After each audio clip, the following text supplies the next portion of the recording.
안녕하세요, 여러분. 오늘은 제가 30 남짓의 짧은 인생을 살면서 정말 잊을 수 없는 사건을 들려드리려고 합니다.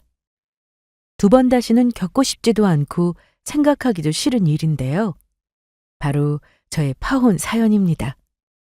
결론부터 말씀드리자면 저는 상견례 자리에서 파혼을 했습니다. 결혼 준비는커녕 예비 시모의 요구가 너무 과했기 때문인데요. 예비 시모는 자기 아들이 세상에서 제일 잘났는 줄 아시는 분이었습니다. 사실 남자친구와 연애할 때부터 예비 시모가 조금 과하게 아들을 귀하게 여긴다는 느낌을 받긴 했어요. 남자친구가 변호사라서 자부심이 크신 건 이해했지만 그게 지나칠 정도였거든요.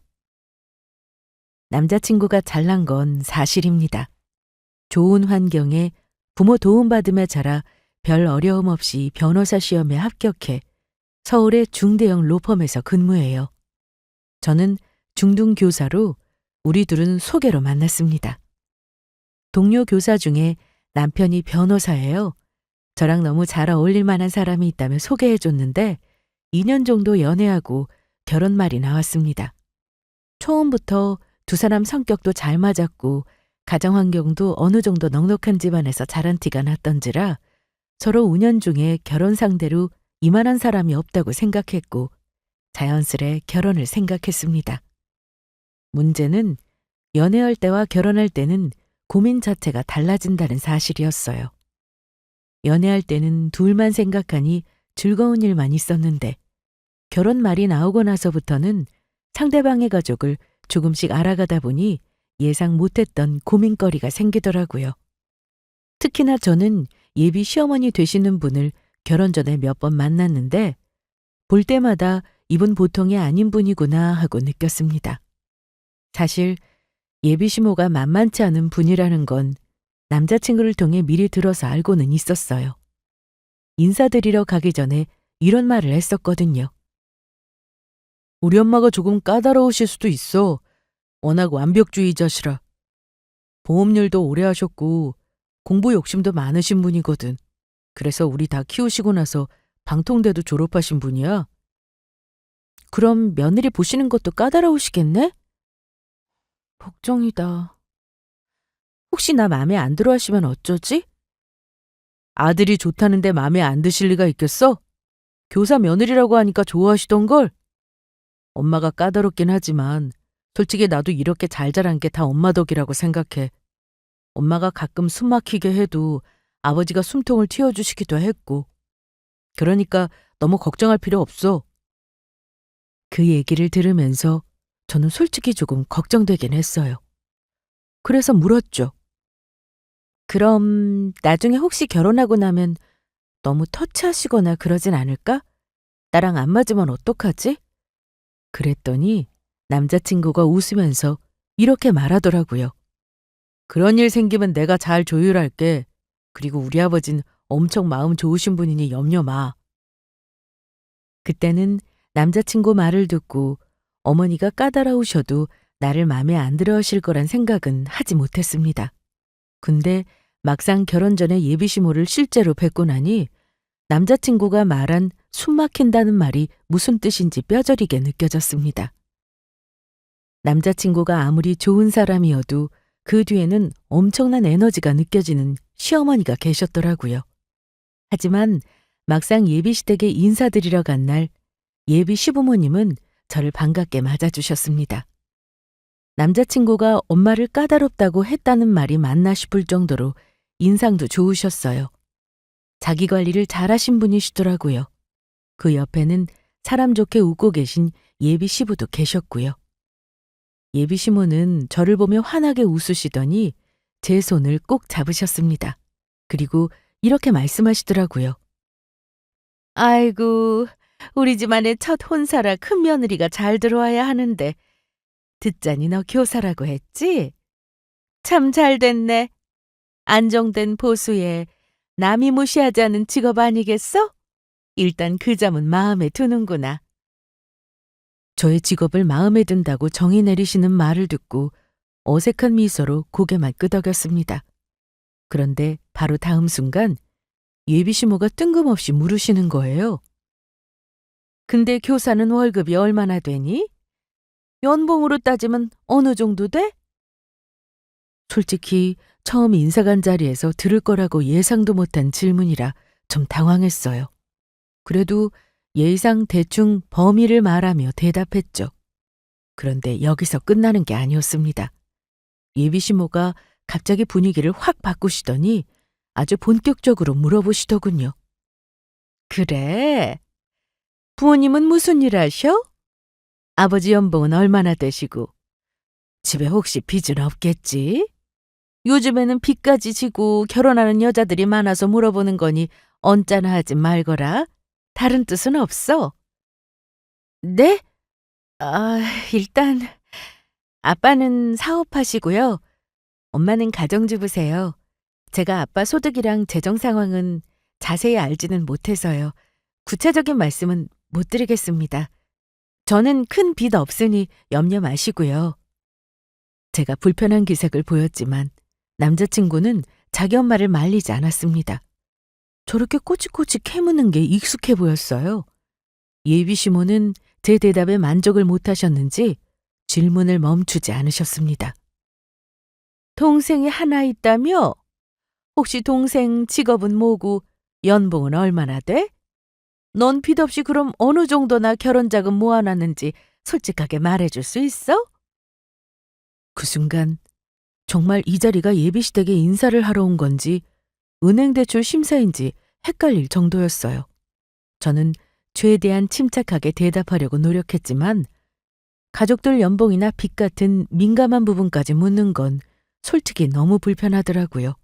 특히 동생 연봉에 대한 질문이 나왔을 때 저는 그냥 웃으며 말했어요. 동생은 증권회사에 다니고요.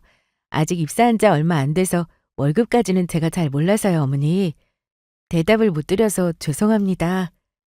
그러자 예비시모의 표정이 확 굳어지더니 살짝 짜증 섞인 목소리로 말씀하시더군요. 아니, 가족인데 그것도 모르고 어떻게 누나라고 할 수 있니? 결혼하려면 이런 기본적인 것들은 서로 알아야 하는 법인데? 그러자 보다 못한 예비시부가 끼어드셨습니다. 어허, 여보, 그만해. 새아가가 인사하러 와서 당신한테 질려서 가겠어. 그런 건 처음 인사 온 아이한테 왜 물어보는 건데? 아이고, 당신은 뭘 모르면 가만히 있어요. 내가 안 물어보면 이런 걸 누가 물어보겠어요? 나중에 어차피 알게 될 거 지금 물어보는 게 뭐가 어때서요? 그래도 그렇지. 딱 보니 됨됨이가 괜찮은 아이 같은데 물어볼 질문이 어찌 그것뿐이야. 그만하라면 그만해, 당신. 그만하면 됐어. 그래, 엄마. 아버지 말대로 하세요. 더 물어보면 저도 민망해요. 오늘 즐겁게 인사드리고 가려고 했는데 왜 자꾸 곤란한 질문만 하세요. 다른 얘기할 게 얼마나 많은데. 예비시부와 남자친구가 끼어들어 말리니 어머니는 그제야 질문 공세를 멈추시긴 했습니다. 하지만 저는 이미 그 자리가 어찌나 불편했는지 시간이 너무 더디게 느껴지더라고요. 예비시모는 분위기가 살짝 싸해지는 것도 아랑곳하지 않으시더니 갑자기 이번에는 자기 아들을 얼마나 정성으로 키웠는지를 늘어놓기 시작하셨습니다. 너희 부모님들도 우리 아들이 변호사인 건 아시지? 혹시 뭐라고 하시든? 아, 그럼요. 부모님들도 잘 알고 계세요. 물론 너무 좋아하시고요. 그래, 당연히 그래야지. 우리 아들 변호사 된 거, 그거 그냥 된 줄 알아? 내가 얼마나 힘들었는지 너나 너희 부모님이 잘 알아야 할 텐데 말이다. 그러면서 아들을 변호사로 만들기 위해 들였던 시간과 돈, 그리고 노력에 대해 한참을 말씀하시더라고요.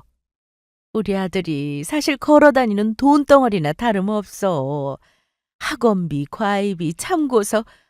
우리 아들 공부할 땐 나도 잠을 설쳤다니까.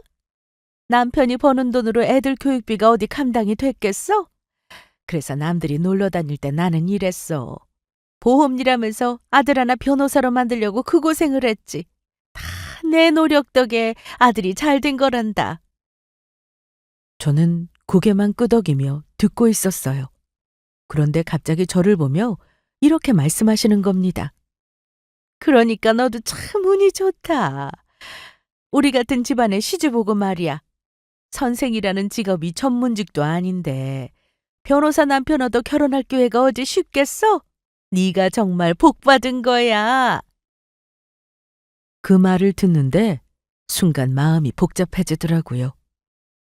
예비 시모는 그런 제 표정을 신경도 쓰지 않으신 채 마치 자랑이라도 하듯 계속 말씀하셨습니다. 다른 집안에서는 우리 아들 같은 신랑감 찾으려면 조건을 맞추기 위해 발벗고 나설 텐데 너희 집은 준비 좀 했겠지? 우리 아들 같은 사람을 사위로 데려가는데 기본적인 건 생각하고 있을 거라 믿는다.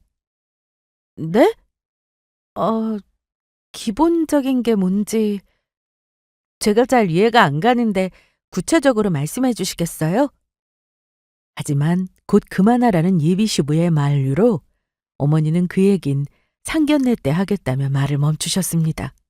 여보, 누가 들으면 아들 유세 심하다 하겠어. 이제 적당히 했으니 그만해. 내가 무슨 아들 요새를 했다고 그래요. 있는 그대로 얘기한 건데. 당신은 모르겠지만 우리 아들이 변호사 되고 나서 선자리가 얼마나 줄을 섰었는지 말도 못해요. 암튼 이 얘기는 나중에 상견례 때 다시 해야겠구나. 내 말 잘 기억하고 있으렴? 저는 인사를 마치고 돌아오면서 영혼이 탈탈 털린 기분이었습니다. 예비시댁에 인사드리고 집에 돌아온 날, 저는 결국 남자친구와 크게 다투고 말았어요. 그날 있었던 예비시모 행동이 너무 불편했는데 남자친구는 아무 말도 없이 가만히 있는 모습만 보인 게 아무리 생각해도 정말 괘씸하더라고요. 오늘 어머님이 나한테 한 말 다 들었지? 그런데 아버님만 어머니 만류하시고 오빠는 왜 아무 말도 안 했어? 내가 얼마나 곤란했는지 뻔히 알면서? 제가 따져 묻자 남자친구는 당황한 듯 말을 얼버무리더니 이렇게 답하더라고요. 아니, 내가 뭘 어떻게 해야 하는데. 그 자리에서 엄마한테 뭐라고 하면 네가 더 불편해질 거 아니야. 그래서 가만히 있었던 거라고. 그 말을 듣는데 더 화가 치밀었어요. 그래도 그렇지. 예비시댁에 첫인사 가서 나 같은 질문 받는 며느리가 있을까? 오빠가 우리 집 왔을 때 우리 부모님은 안 그러셨잖아. 우리 아직 결혼한 거 아니야. 인사만 드린 거라고. 아니다 싶으면 우리 결혼 안 할 수도 있어. 그러자 남자친구는 한숨을 쉬며 변명 아닌 변명을 늘어놨습니다. 그래서 우리 엄마는 원래 좀 그런 분이라고 말씀드린 거잖아.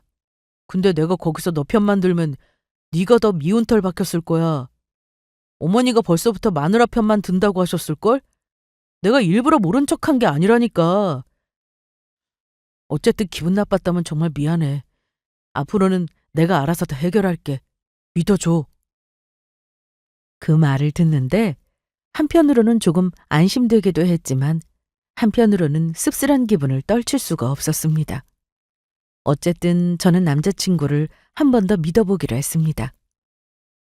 그럼 앞으로는 내가 정말 나 곤란한 일 당하면 어머니랑 부딪힐 거야?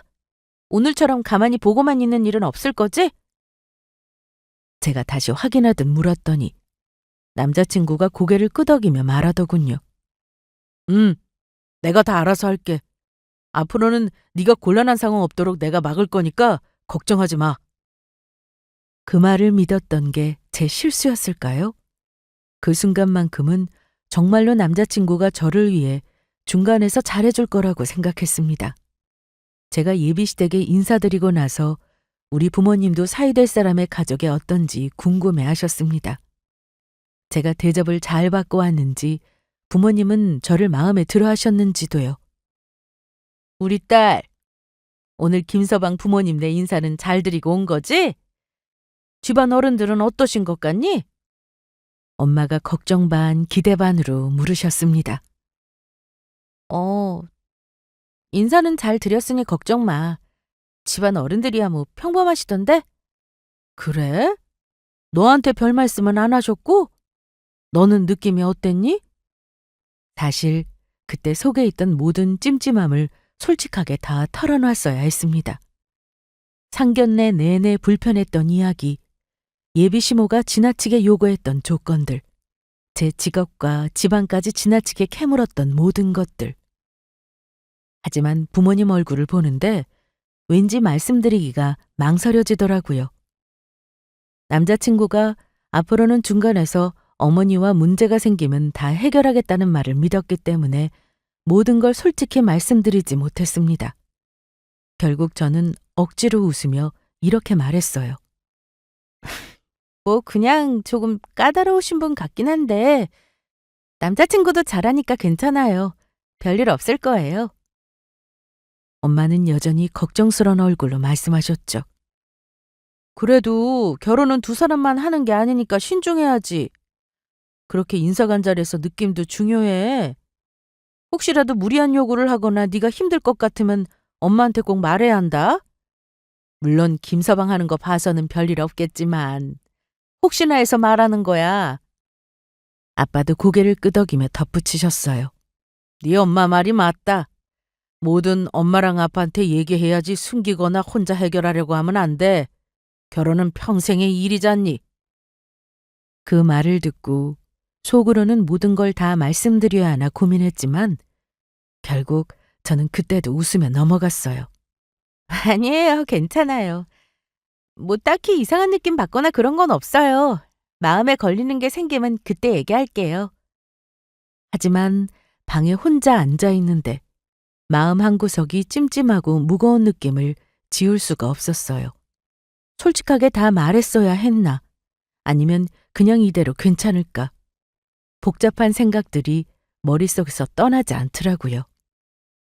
그 이후로도 저는 예비시모를 몇 번 더 뵙게 됐어요. 상견례 자리에서의 찜찜함이 여전했지만 사람은 처음 보고 다 알 수 없는 법이라며 스스로를 설득했습니다. 어머니를 좀 더 만나면 어떤 분인지 더 잘 이해할 수 있을 거라고 생각했거든요. 그런 마음을 먹고 몇 번 만나 뵙고 대화를 나눠봤는데 솔직히 말하면 그럴수록 더 혼란스러워졌어요. 예비시모의 아들 사랑은 정말 상상을 초월했거든요. 한 번은 제가 남자친구와 데이트를 하고 집에 바래다 주면서 예비시모를 마주친 적이 있어요. 그런데 어머니께서 대뜸 남자친구를 보며 다그치시더라고요. 얘, 아침부터 쉬지 않고 아침부터 나가더니 쟤 만나고 있었구나. 근데 너 오늘 밥은 제대로 챙겨 먹었니? 아침에 엄마가 차려놓은 밥은 다 먹고 갔어? 남자친구가 민망한 듯 웃으며 대답했죠. 내 엄마 아침도 잘 먹고 갔고 점심 저녁도 여자친구랑 같이 잘 먹었어요.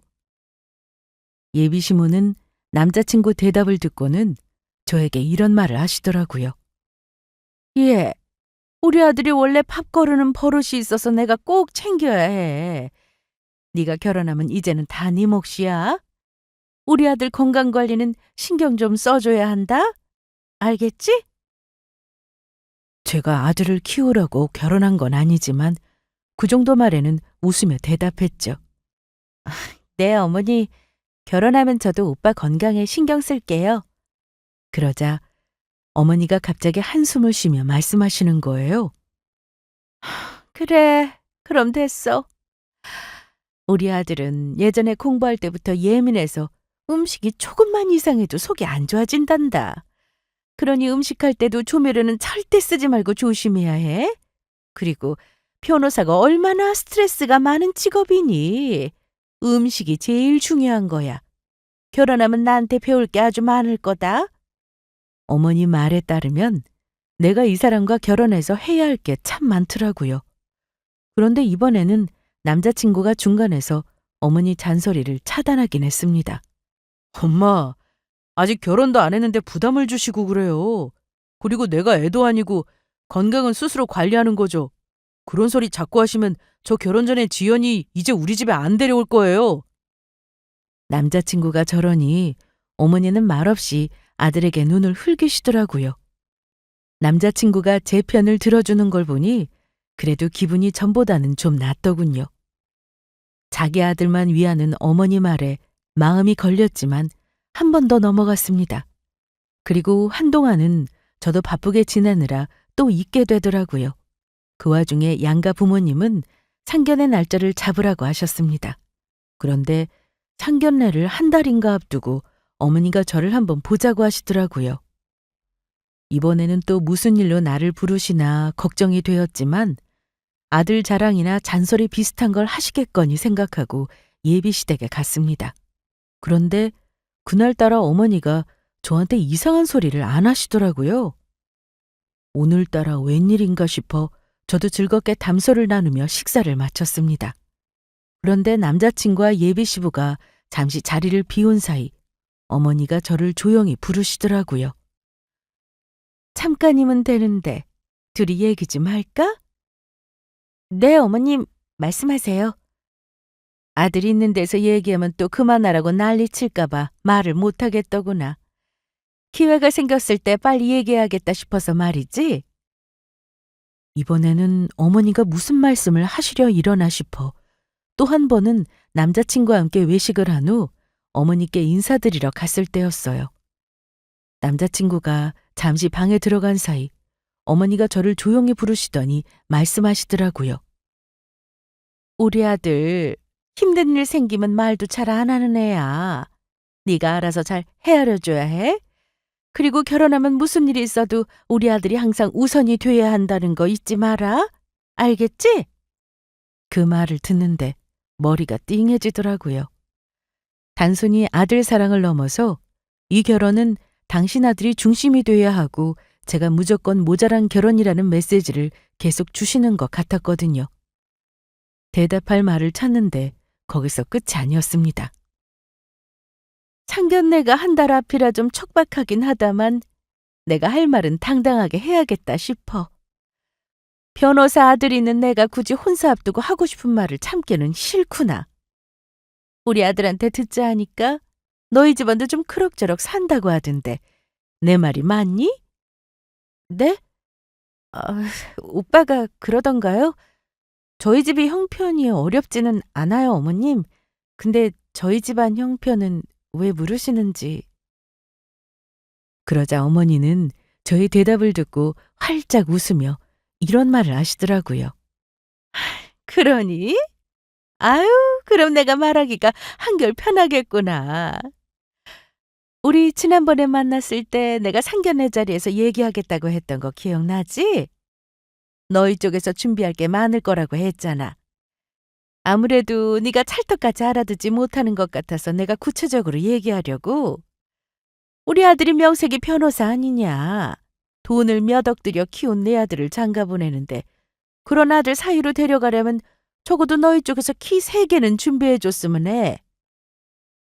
저는 어머니가 말씀하시는 키 3개라는 단어를 듣고 순간 숨이 턱 막히더라고요. 그래서 조심스럽게 물었죠. 키라니 열쇠 말인가요? 근데 혹시 구체적으로 어떤 걸 말씀하시는 건가요? 예비시모는 당연하다는 듯 웃으며 말씀하셨어요. 얘는 왜 그리 센스가 없어? 뭐겠어? 집키, 차키, 그리고 나중에 우리 아들 개인 사무실 오픈할 건물키 말이야. 너희 집에서도 결혼 준비하려면 이 정도는 기본으로 생각하고 있을 거라 믿어. 순간 머릿속이 하얘졌어요. 처음 인사 갔을 때 어머니가 늘어놓던 아들 자랑과 상견례 때 하겠다고 했던 말이 그냥 빈말이 아니었구나 싶었습니다. 그런데 그게 끝이 아니었어요. 예비시모께서 가방에서 뭔가를 꺼내셨는데 그건 빽빽하게 적힌 혼수 목록이었어요. 그리고 이건 혼수 목록인데 너희 쪽에서 준비해야 할 것들이야. 내가 필요한 것들 위주로 정리했으니까 이대로 맞춰주면 돼. 시간 촉박할까 봐 상견례 전에 미리 주는 거니 가서 부모님께 보여드려라. 종이를 받아든 저는 멍하니 목록을 읽어봤어요.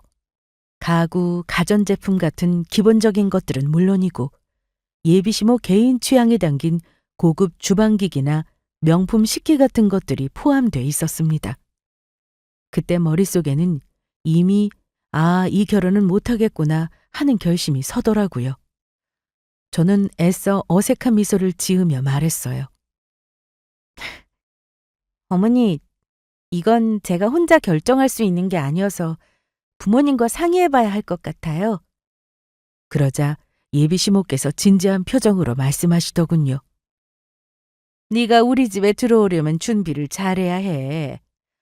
나는 내 아들 허투루 장가 보내려고 키우진 않았다.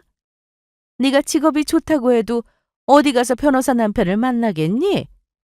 어쨌든 길게 말 안 하마.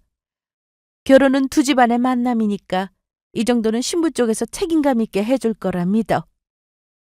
시모가 말을 마치자마자 남자친구와 예비 시부가 돌아오셨고 저는 얼굴이 흑빛이 된 채 앉아 있다가 예비 시댁을 나와 집으로 돌아왔습니다. 제가 표정이 심상치 않자 남자친구가 계속 이유를 물었지만 저는 나중에 연락하자고 하고 그 사람 엄마가 저에게 요구한 걸 말하지 않았어요. 이제는 더 이상 부모님께 이 찝찝함을 감추지 말고 결혼을 안 하겠다고 말씀드려야겠다 마음을 먹었습니다. 하지만 제 결혼과 사위 볼 생각에 들뜬 엄마를 보니 차마 입이 안 떨어지더라고요. 며칠 생각할 시간이 필요했는데 어머니는 하루가 멀다 하고 전화 오셔서는 혼수 준비는 잘 돼가냐고 물으시는데 잠 설치는 일이 부지기수라 더는 미루면 안 되겠다 싶었습니다. 그리고 결국은 부모님과 식사를 하며 운을 떼었습니다. 엄마, 아빠, 나 이 결혼 못할 것 같아요. 제 말에 부모님은 숟가락을 내려놓으시더니 깜짝 놀란 얼굴로 저를 쳐다보셨어요. 엄마가 가장 먼저 말씀하셨죠. 뭐? 왜? 무슨 일이야? 혹시 김서방이랑 싸운 거야? 결혼 준비하면서 원래 싸우기도 하고 그러는 거야. 아빠도 걱정스러운 얼굴로 한마디 거두셨어요. 그래, 준비하면서 어지간하면 서로 부딪히기 마련이야. 너무 크게 생각하지 말어라. 무슨 일로 싸운 건지 어디 얘기나 해봐. 저는 한숨을 쉬고 머뭇거리다가 그동안 쌓였던 이야기를 꺼내기 시작했습니다. 그게 아니라 사실 예비시모가 저한테 요구하신 게 너무 과해요. 상견례 때까지 지키, 차키, 건물키를 준비하라고 하시고 혼수도 제가 감당할 수 없는 것들로 빼곡히 적어서 요구하시더라고요. 변호사 아들 사위로 데려가면 그 정도는 해야 한다나. 아무리 생각해도 이건 아니지 싶어서요. 나 이런 결혼은 안 하고 싶어요. 뭐라고? 김서방, 아니 그 집 엄마가 집키, 차키, 건물키를 요구했다고? 기가 막히는구나. 변호사 아들이 뭐 얼마나 대단하다고 그런 말 같지도 않은 조건을 내걸어? 나 혼자 어이가 없어서 생각하고 말 것도 없어. 그런 집에 시집갈 이유 없다. 내가 그놈이 변호사라고 너를 결혼시키려고 한 거 아니야. 아빠는 화가 난 듯 숟가락을 탁 내려놓으시며 말했어요. 그런 말을 들었으면 엄마 아빠한테 진작에 얘기했어야지. 변호사 사위가 뭐라고 우리 딸이 그런 소리를 들어야 해. 이건 우리 집안 무시하는 거야. 엄마 말이 맞다. 당장 파혼하자. 저는 부모님이 화를 내시는 걸 보며 차라리 처음부터 다 털어놨어야 했다는 생각이 들었습니다. 그런데 엄마가 갑자기 예상치 못한 말을 하시는 거예요. 아니야.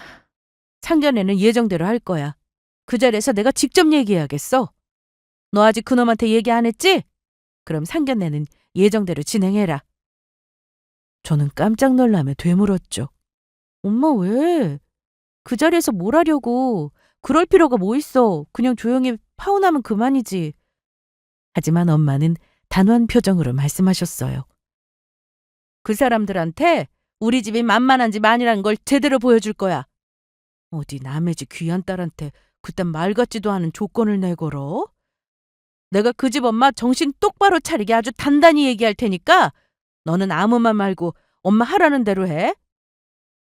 엄마 말을 거역할 수가 없겠더라고요. 그리고 저 역시 엄마 말대로 뭔가 제가 당한 일을 되갚아주고 싶은 마음도 있었습니다. 그래서 예비시모에게 전화로 혼수 문제로 시달리면서 예정대로 상견례를 하게 되었어요. 상견례 날 저희 가정은 예정대로 약속 장소에 도착했습니다. 엄마는 여느 때처럼 차분한 모습이었지만 저는 뭔가 큰일이 벌어질 것 같은 긴장감에 식은땀이 나더라고요. 예비시댁과 인사를 나눈 후 상견례가 시작됐습니다. 시어머니는 예상대로 아주 도도한 태도였어요.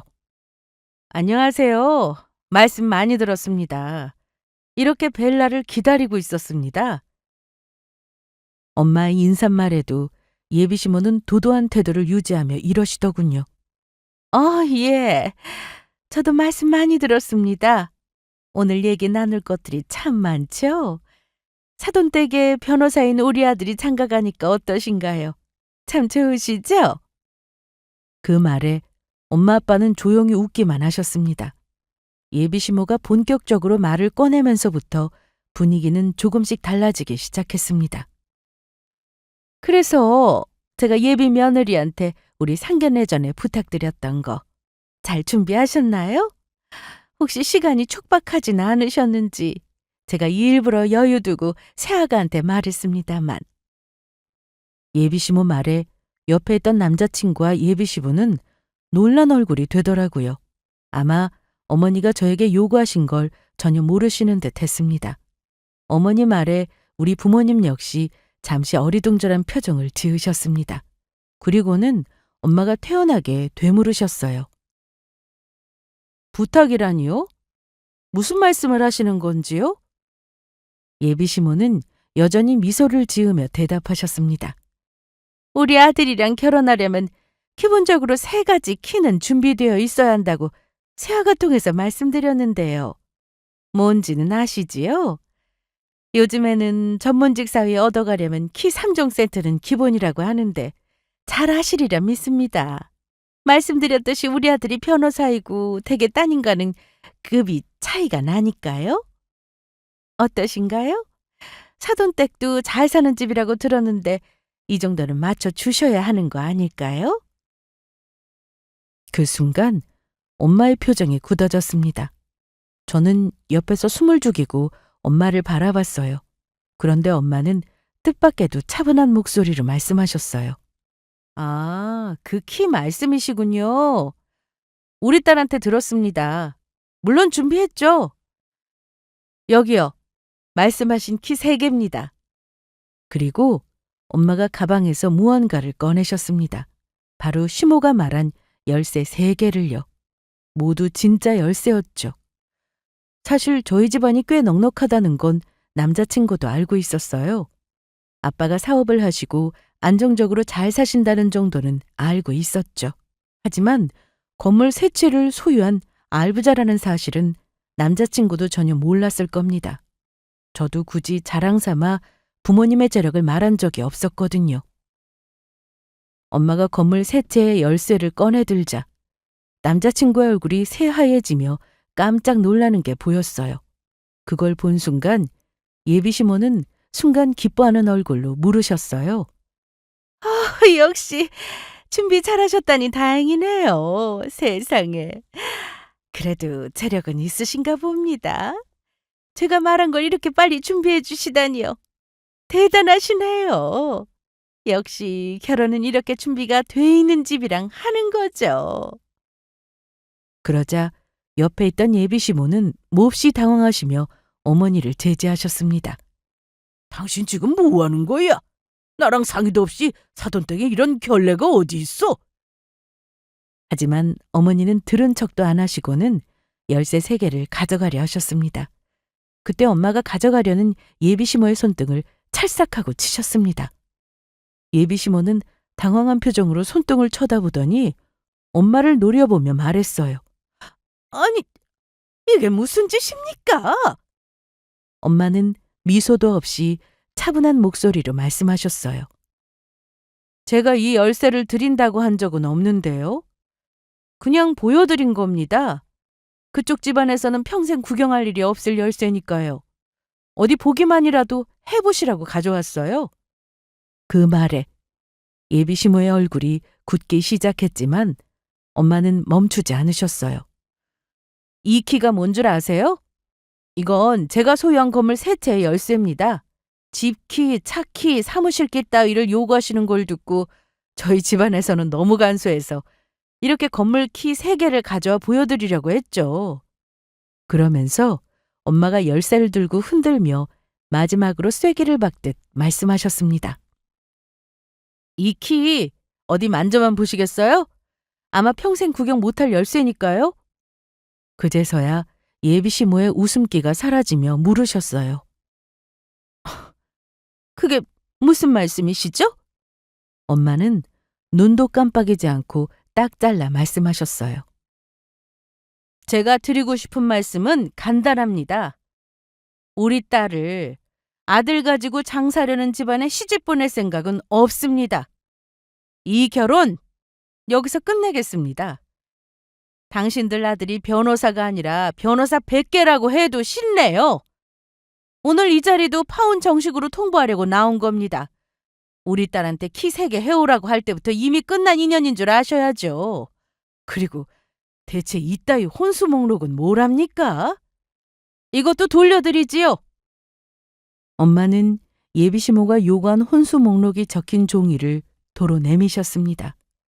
예비 시모는 순간 말을 잃은 듯 멍한 표정을 지으셨고 예비 시부와 남자친구는 돌아가는 상황을 파악하고는 고개를 숙이며 한숨을 내쉬었습니다.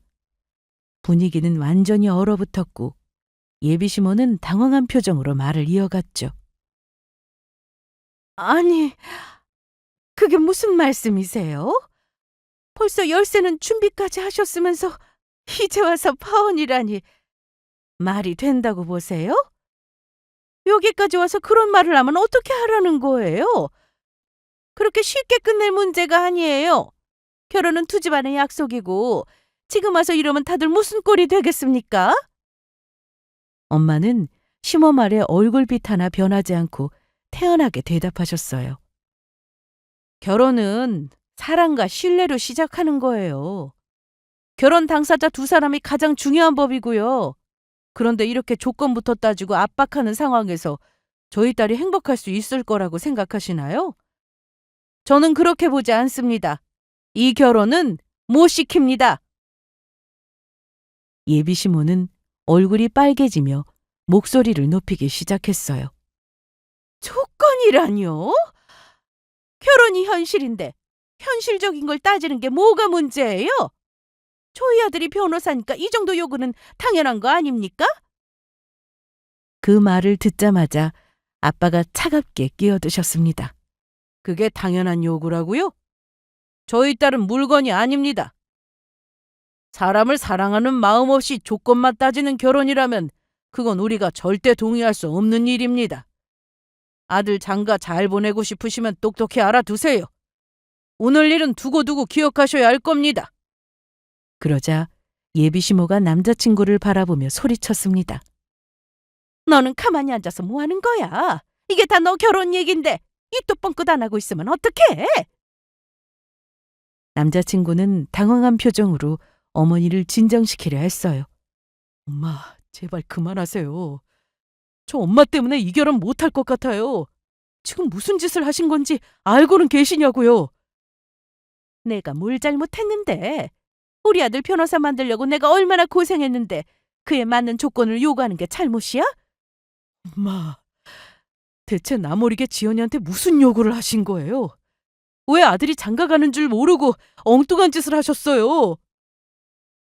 예비 시모는 얼굴이 빨개지며 다시 반박하려 했지만 그 순간 예비 시부가 더는 참지 못하는 듯 갑자기 자리에서 일어나더니 시모를 향해 뺨을 날리시며 소리를 질렀습니다. 그만해! 당신이 지금 무슨 짓을 하고 있는지 몰라? 이게 다 당신 탓이야. 조건. 그렇게 따지다가 결국 이 사단을 만든 거잖아. 우리 아들 인생 망치지 말고 가만히 좀 있어. 뭐야 당신. 그렇다고 이런 자리에서 사람을 쳐요? 나를 왜 이렇게 못된 사람으로 만드는 건데요? 다 우리 아들 좋자고 한 일인데. 순간 상견례 자리는 완전히 찬물을 끼얹은 듯 조용해졌습니다. 예비 시모는 충격을 받은 듯 입을 다물고 있었고 예비 시부는 더 이상 말을 잇지 못하고 고개를 푹 숙였습니다. 그 사이 남자친구가 절 바라보며 다급하게 말했어요.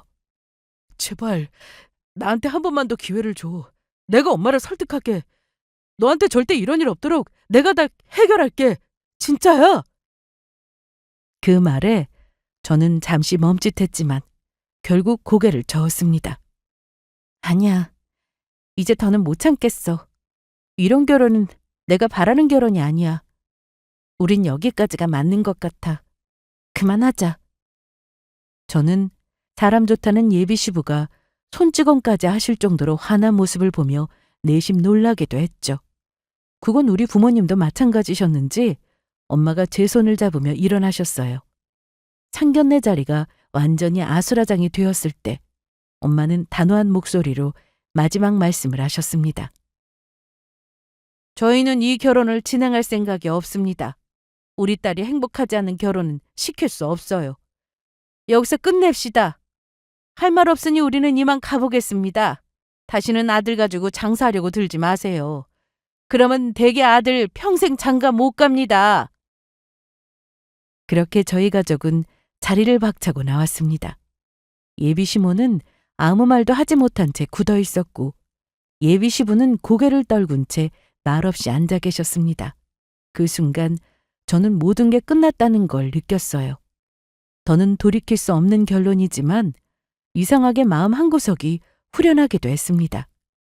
이 결혼은 제가 감당할 수 없는 것이었다는 사실을 온전히 깨달았으니까요. 대한민국에서 이런 상견례를 한 사람이 과연 저 말고 또 있을지 모르겠습니다. 상견례를 마치고 집으로 돌아오는 길, 차 안에서 우리 가족은 말없이 앉아 있었어요. 부모님은 아무 말씀 안 하셨고 저 역시 조용히 창밖만 바라보며 마음을 정리하고 있었습니다. 집에 도착한 후 엄마가 저를 조용히 부르셨어요. 잘했어. 네가 더 이상 힘들어지기 전에 끝낼 수 있어서 정말 다행이다. 오늘 어찌 그동안 속상했던 거 좀 풀렸니? 아빠도 고개를 끄덕이며 말씀하셨죠. 결혼하기 전에 그런 집안인 걸 알았으니 다행으로 생각하자. 더 좋은 사람 만날 수 있어. 그런 집안과는 아무리 좋은 신랑감이라도 행복할 수 없었을 거다. 결혼은 두 사람이 하는 거지만 가족도 중요하거든. 그 순간 그동안의 무거웠던 마음이 스르르 풀어지는 기분이 들었어요. 부모님이 제 결정을 존중해 주시고 함께 제 편이 되어 주신다는 걸 느낄 수 있었거든요. 생각보다 이별의 아픔은 힘들지 않았습니다. 워낙 예비 시모에게 질렸던 탓이겠죠. 하지만 아니나 다를까 며칠 후 저를 포기하지 못하는 남자친구에게서 연락이 왔습니다. 난 아직도 널 포기할 수 없어. 제발 한 번만 더 기회를 줘. 내가 엄마랑 제대로 얘기할게. 네가 싫다고 하면 아예 엄마랑 안 보고 살 생각도 있어. 내가 이렇게 하면 다시 우리 결혼 생각해 볼래? 당연한 말이지만 남자친구는 심지어 자신의 엄마를 원망하기까지 했습니다. 내가 엄마를 너무 믿었던 것 같아. 네가 그렇게 힘들었는데 내가 제대로 막지 못한 것도 정말 미안해. 다 내 잘못이야. 엄마한테 너무 끌려다녔어. 이제 나도 확실히 정신 차렸으니까 한 번만 믿어줘. 근데 나도 굳이 말하자면 너한테 서운하더라. 나 너희 집이 그렇게나 잘 사는 줄 몰랐어. 왜 말 안 한 거야? 저는 애써 웃으며 대답했어요. 굳이 말할 필요가 없었으니까. 우리 사이에서 중요한 건 이런 게 아니었잖아. 어쨌든 지연아, 한 번만 더 생각해줘. 이번엔 진짜 네가 상처받지 않게 내가 다 해결할게. 정말이야. 아니, 오빠가 엄마와의 관계를 어떻게 하든 나는 더 이상 오빠랑 결혼할 생각은 없어. 우리 이미 끝났으니까 다시는 연락하지 마. 다급하게 애원했지만 하지만 저는 단호히 대답했어요. 아니야, 이제 그만하자. 오빠도 잘 알잖아. 이 결혼은 우리 둘만의 문제가 아니라는 거. 이미 부모님들도 감정이 상하셨잖아. 이제 더는 힘들고 싶지 않아. 오빠도 이번 기회에 어머님과 관계 잘 고민해 보길 바라. 아마 내가 아니라 누굴 만나도 힘들 테니까. 남자친구는 한참 동안 아무 말도 하지 못하다가 결국 연락을 끊었습니다. 애초에 어머니가 끼어들어 말도 안 되는 요구를 했을 때부터 우리 관계는 사랑과 신뢰가 아닌 조건으로 얽히기 시작했음을, 그리고 그런 조건이 우리 관계를 더 이상 이어지게 할 수 없음을 남자친구도 느끼고 있었을 겁니다. 이 일이 있고 나서 저는 한동안 결혼에 대한 생각을 정리하며 지냈어요. 힘들기도 했지만 돌아보면 파혼이라는 선택이 옳았다는 확신이 듭니다. 조건과 요구를 얽힌 결혼이었다면 저는 평생 행복할 수 없었을 테니까요. 여러분도 어떤 관계에서든 자신의 행복을 가장 먼저 생각하셨으면 좋겠어요. 결혼은 단순히 조건이 아니라 서로를 존중하고 이해할 수 있는 사람과 해야 한다는 걸 잊지 마셨으면 합니다. 파혼은 저에게 아프고 힘든 경험이었지만 동시에 나 자신을 지키는 선택이었다고 믿고 있어요. 이 일로 사랑만으로 모든 걸 해결할 수는 없다는 걸 배웠고, 무엇보다 제 행복을 우선해야 한다는 사실을 깨달았습니다. 이제는 후련한 마음으로 다시 제 삶을 살아가고 있어요. 저의 기막힌 파혼 이야기는 여기서 마치겠습니다. 끝까지 들어주셔서 감사드려요.